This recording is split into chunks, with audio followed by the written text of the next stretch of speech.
नमस्कार मित्रों, आकांक्षा दुबे भोजपुरी की क्वीन कहे जाने वाली जिसका आत्महत्या हो चुका है, लेकिन ये आत्महत्या है कि नहीं है ये खुलासा अब हो चुका है। आकांक्षा दुबे की मां एफआईआर कर चुकी है बहुत सुंदर कलाकार भोजपुरिया स्टार समर सिंह के ऊपर और समर सिंह के भाई संजय सिंह के ऊपर।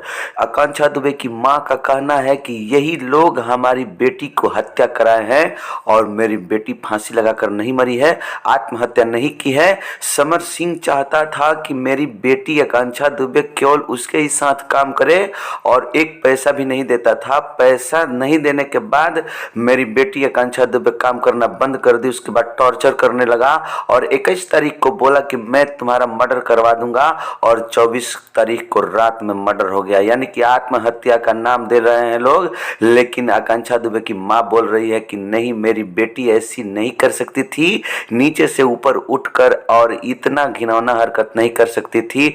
मेरी बेटी को समर सिंह मरवाया है। कहां तक सच्चाई है मित्रों, आप भी कमेंट कीजिए और बने रहिए मेरे न्यूज़ चैनल।